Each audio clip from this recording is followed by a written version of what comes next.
ನಮಸ್ಕಾರ, ಟಿವಿ 24+ಗೆ ಸ್ವಾಗತ. ಬೆಳಗಾವಿಯಲ್ಲಿ 3 ಜನ ಸೈಬರ್ ವಂಚಕರನ್ನ ಬಂಧಿಸಿದ ಚೆನ್ನೈ ಪೊಲೀಸರು. ಹೌದು, ನಕಲಿ ಕಂಪನಿ, ನಕಲಿ ಬ್ಯಾಂಕ್ ಅಕೌಂಟ್ ಸೃಷ್ಟಿಸಿ ಸೈಬರ್ ವಂಚನೆ ಮಾಡಿದ ಬೆಳಗಾವಿ ನಗರದ 3 ಆರೋಪಿಗಳನ್ನ ಚೆನ್ನೈ ಪೊಲೀಸರು ವಶಕ್ಕೆ ಪಡೆದುಕೊಂಡ ಘಟನೆ ನಡೆದಿದೆ. ತಮಿಳುನಾಡು ಪೊಲೀಸ್ ಇಲಾಖೆಯ ಸೂಚನೆ ಮೇರೆಗೆ ಬೆಳಗಾವಿ ನಗರಕ್ಕೆ ಆಗಮಿಸಿದ್ದ ಚೆನ್ನೈ ಪೊಲೀಸ್ ತಂಡ ಅನಿಲ್ ಕೊಲ್ಹಾಪುರ್, ರೋಹನ್ ಕಾಂಬ್ಳೆ ಹಾಗೂ ಸರ್ವೇಶ್ ಕಿವಿ ಎಂಬ ಆರೋಪಿಗಳನ್ನ ಬೆಳಗಾವಿಯ 3ನೇ ಜೆಎಂಎಫ್ಸಿ ನ್ಯಾಯಾಲಯಕ್ಕೆ ಹಾಜರುಪಡಿಸಿ ಚೆನ್ನೈಗೆ ಕರೆದುಕೊಂಡು ಹೋದರು. ಬಂಧಿತ ಆರೋಪಿಗಳು ನಕಲಿ ಕಂಪನಿ ಸೃಷ್ಟಿ ಮಾಡಿ ಬ್ಯಾಂಕ್ ಖಾತೆ ತೆರೆದು ಹಣ ದುರ್ಬಳಕೆ ಮಾಡಿಕೊಳ್ಳಲು ಬಳಸಿಕೊಳ್ಳುತ್ತಿದ್ದರು. ಇವರು ಮಾಡಿದ ಖಾತೆಯಲ್ಲಿ 27 ವಂಚನೆಯ ಪ್ರಕರಣಗಳು ಬೆಳಕಿಗೆ ಬಂದಿದೆ.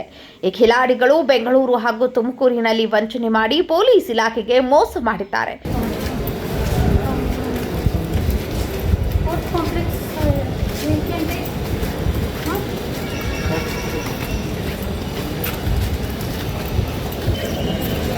ಸೈಬರ್ ಕ್ರೈಮ್ ಬಗ್ಗೆ ಜನರು ಇಂಟರ್ನೆಟ್ ಮೂಲಕ ಬರುವ ಲಿಂಕ್ ನೇರವಾಗಿ ಓಪನ್ ಮಾಡಬಾರದು. ಅಲ್ಲಿ ಜನರು ತಮ್ಮ ದಾಖಲೆಗಳನ್ನು ನೀಡಿದರೆ ನಿಮ್ಮ ಹಣವನ್ನು ವಂಚನೆ ಮಾಡುವ ಸಾಧ್ಯತೆ ಇರುತ್ತದೆ. ಜನರು ಜಾಗರೂಕತೆಯಿಂದ ಇರಬೇಕಾಗುತ್ತದೆ. ಇಲ್ಲದಿದ್ದರೆ ಇಂತಹ ಕಿಲಾಡಿಗಳು ನಿಮಗೂ ಮೋಸ ಮಾಡಬಹುದು. ಸಾರ್ವಜನಿಕರು ಎಚ್ಚರಿಕೆಯಿಂದ ಇರಬೇಕು ಎಂದು ನಗರ ಪೊಲೀಸ್ ಆಯುಕ್ತರು ಮನವಿ ಮಾಡಿದ್ದಾರೆ. 3 ಬೆಳಗಾವಿ ನಗರದ ಆರೋಪಿಗಳಿಗೆ ಚೆನ್ನೈ ಪೊಲೀಸ್ ತಂಡ ಸೈಬರ್ ಕ್ರೈಮ್ ಪ್ರಕರಣದಲ್ಲಿ ದಸ್ತಗಿರಿ ಮಾಡಿದ್ದಾರೆ. ಅವರು 3 ಇದ್ದಾರೆ: ಅನಿಲ್ ಕೊಲ್ಹಾಪುರ್, ರೋಹನ್ ಕಾಂಬಳೆ ಹಾಗೂ ಸರ್ವೇಶ್ ಕಿವಿ.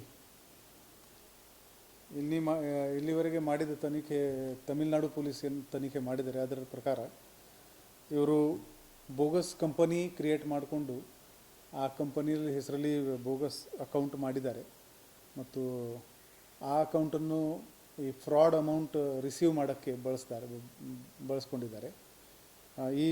ಇವರು ಆಪರೇಟ್ ಮಾಡಿದ ಅಕೌಂಟಲ್ಲಿ 27 ಕೇಸಸ್ ಅದು ಫ್ರಾಡ್ ಅಮೌಂಟ್ ಬಂದಿದೆ. ಅದರಲ್ಲಿ 3 ಕೇಸಸ್ ನಮ್ಮದು ಬ್ಯಾಂಗ್ಳೂರು ಮತ್ತು ತುಮಕೂರ್ದು ಇವೆ. ಬೆಳಗಾವಿದು ಯಾವುದೇ ವಿಕ್ಟಿಮ್ ಇಲ್ಲ ಆ ಪ್ರಕರಣಗಳಲ್ಲಿ. ಆದ್ದರಿಂದ ಈ ಒಂದು ಸೈಬರ್ ಕ್ರೈಮ್ ಬಗ್ಗೆ ಅವೇರ್ನೆಸ್ ಬಹಳ ಇಂಪಾರ್ಟೆಂಟ್ ಇದೆ. ಜನರು ಈ ತುಂಬ ಹೈ ಇಂಟ್ರೆಸ್ಟ್ ರೇಟ್ ಆಗಲಿ, ಇನ್ವೆಸ್ಟ್ಮೆಂಟ್ ಆಗಲಿ, ಅಥವಾ ಜಾಬ್ ಫ್ರಾಡ್ ಆಗಲಿ, ಅಥವಾ ಮ್ಯಾಟ್ರಿಮೋನಿಯಲ್ ಫ್ರಾಡ್ ಆಗಲಿ, ಇಂಟರ್ನೆಟ್ನಲ್ಲಿ ಏನು ಕಂಡು ಬರುತ್ತೆ ಅದರ ಮೇಲೆ ಪೂರ್ತಿ ನಂಬಿಕೆ ಇಡಬಾರ್ದು. ಅದು ಒಂದು. ಕೆಲವು ಸಲ ಈ ಮ್ಯೂಲ್ ಅಕೌಂಟ್ ಕೆಲವರು ಅವರದು ಆಧಾರ್ ಕಾರ್ಡ್ ಅಥವಾ ಬೇರೆ ಯಾವುದೇ ಸರ್ಕಾರಿ ಡಾಕ್ಯುಮೆಂಟ್ ಹಾಗೆ ಕೊಟ್ಬಿಡ್ತಾರೆ. ಅದು ಬಳಸ್ಕೊಂಡು ಬೇರೆಯವರು ಅವರ ಹೆಸರಲ್ಲಿ ಒಂದು ಅಕೌಂಟ್ ಮಾಡ್ಬೋದು ಮತ್ತು ಅದನ್ನು ಮ್ಯೂಲ್ ಅಕೌಂಟ್ ಆಗಿ ಸೈಬರ್ ಕ್ರೈಮ್ದು ದುಡ್ಡು ರಿಸೀವ್ ಮಾಡೋಕ್ಕೆ ಕೂಡ ಬಳಸೋದು ಸಾಧ್ಯತೆ ಇರುತ್ತದೆ. ಆ ಹಿನ್ನೆಲೆಯಲ್ಲಿ ಜನರು ಸ್ವಲ್ಪ ಅಲರ್ಟ್ ಇರುವುದು ಅವಶ್ಯಕತೆ ಇದೆ.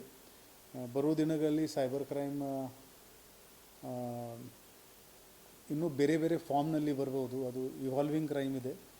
ಅವರು ಸೋಷಿಯಲ್ ಇಂಜಿನಿಯರಿಂಗ್ ಮಾಡಿಕೊಂಡು, ಹ್ಯೂಮನ್ ಸೈಕಾಲಜಿ ಸ್ಟಡಿ ಮಾಡಿಕೊಂಡು ಅವರು ವಿಕ್ಟಿಮ್ಗೆ ಟ್ರ್ಯಾಪ್ ಮಾಡ್ತಾ ಇದ್ದಾರೆ. ಸೊ ನಾವು ಎಲ್ಲರೂ ಅಲರ್ಟ್ ಆಗಿ ಇರಬೇಕು. ಈ ಸರ್ಕಾರ ವತಿಯಿಂದ ಯಾವಾಗಲೂ ಎಚ್ಚರಿಕೆದು ವಿಡಿಯೋ ಟೆಲಿವಿಷನ್ ಆಗಲಿ, ಇಂಟರ್ನೆಟ್ ಆಗಲಿ ಅಲ್ಲಿ ಕೊಡ್ತಾ ಇರ್ತಾರೆ. ಸ್ವಲ್ಪ ಟೈಮ್ ಕೊಡಿ. ಎಂಟರ್ಟೈನ್ಮೆಂಟ್ ಜೊತೆಗೆ ಇದು ನಾಲೆಜ್ ಇದ್ದರೆ ಬಹುಶಃ ನಾವು ಇದು ಸೈಬರ್ ಕ್ರೈಮನ್ನು ಪ್ರಿವೆಂಟ್ ಮಾಡೋಕ್ಕೆ ನಮಗೆ ಯಶಸ್ಸು ಸಿಗುತ್ತೆ.